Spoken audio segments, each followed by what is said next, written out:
Island of the Blue Dolphins, Chapter 13. I did not sleep much the night before I went to the place of the sea elephants. I thought again about the law that forbade women to make weapons. I wondered if my arrows would go straight, and if they did, would they pierce the animal's tough hide? What if one of the bulls turned on me? What if I were injured and then had to fight the wild dogs as I dragged myself homeward? I thought about these things most of the night, but with the sun I was up and on my way to the place where the sea elephants lived. When I reached the cliff, the animals had left the reef and gathered along the shore.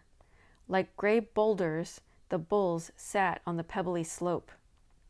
Below them, the cows and their babies played in the waves. Perhaps it is not right to speak of young sea elephants as babies, for they are as large as a man, but they are still babies in many ways. They follow their mothers around, waddling along on their flippers like children learning to walk, making crying sounds and sounds of pleasure that only the young make. And before they will leave the shore and learn to swim, their mothers have to push them into the sea, which is often difficult to do because of their size. Some distance separated the bulls from each other, for they are bad-tempered, very jealous by nature, and quick to fight over anything that displeases them. There were 6 of them below me on the slope, each sitting alone like a great chief, watching his herd of cows and babies. The cow has a smooth body and a face that looks much like that of a mouse, with a sharp-pointed nose and whiskers. But the bull is different. His nose has a large hump on it, which hangs down over his mouth. His skin is rough and looks like wet earth that has dried in the sun and cracked. He is an ugly animal. From the top of the cliff, I looked down at each of the sea elephants and tried to choose the smallest of the 6. They were all the same size, save one, which was the farthest from me and partly hidden by a rock. He was about half as large as the others, a young bull. Since no cows were playing among the waves in front of him, I knew that he did not have a herd of his own, and for that reason would not be so wary or quickly angered. Quietly, I let myself down over the edge of the cliff. To reach him, I had to pass behind the others, being careful not to alarm them. They fear nothing and would not move if they saw me, but it was better, I thought, not to put them on their guard. I carried my new bow, which was almost as tall as I was, and 5 arrows. The path was rough and covered with small stones. I took pains not to send them tumbling down the slope. I was also careful not to be seen by the cows, which get alarmed easily and would have warned the rest of the herd with their cries. I crawled behind a big rock near the young bull. I then got to my feet and fitted an arrow to the bow, although I suddenly remembered my father's warning that because I was a woman, the bow would break. The sun was far in the west, but luckily my shadow fell away from the young bull. The distance between us was short, and his back was turned squarely toward me. Still, I did not know where to place the first arrow, whether in his shoulders or in his head.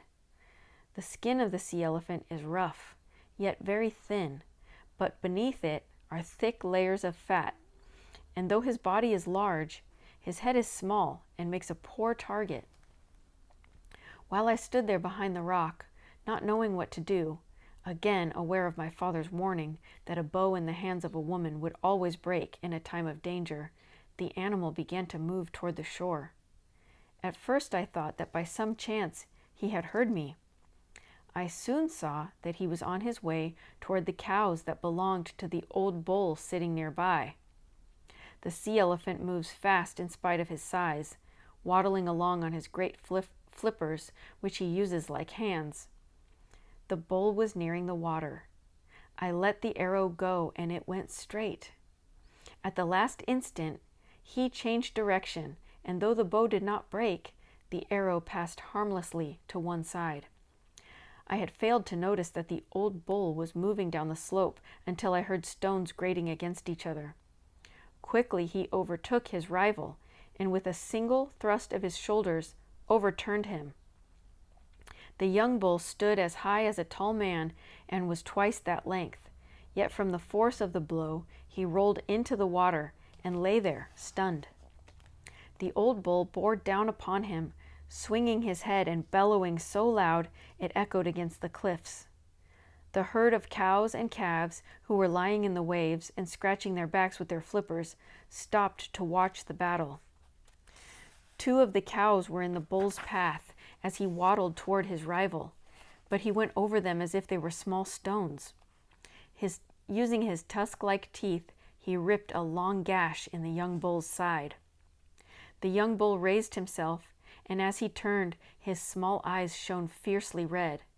When the old bull slashed at him again, he struck first and sunk his teeth into the other's neck. He did not let go, and the 2 rolled over in the waves, splashing water high into the air.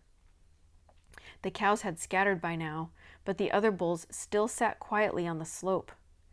The 2 fighters paused, getting ready for a new attack. It was a good chance to send an arrow into the young bull, who lay on his back with his teeth still grasping the other's neck. But I hoped that he would win the battle, and I stood there and did not move. The old bull had many deep scars on his head and shoulders from battles he had fought before. Suddenly he lashed out with his tail, trying to loose the hold on his neck, and struck the side of a rock. With his tail against the rock, he flung his body out of the water and thus broke away. He came quickly up the slope, his great mouth open, the young bull close behind him. He came toward me, and in haste to get out of his way, not knowing whether he was bent on attacking me, I stepped back. In doing so, I tripped over a stone and fell to my knees. I felt a sharp pain in my leg, but was quickly up. By this time, the old bull had whirled around and turned upon his pursuer so fast that the young bull was taken by surprise. Again, the young bull's flank was ripped deep, and again the force of the blow threw him backward into the water. The waves grew redder from his blood, but this time he rolled over and was waiting for the charge.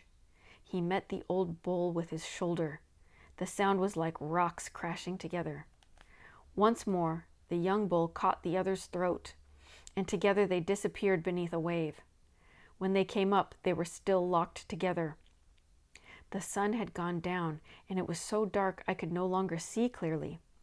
My leg had now begun to hurt. Since I had a long way to go, I left them. I could hear their bellowing as I went up the cliff, and for a long time afterward.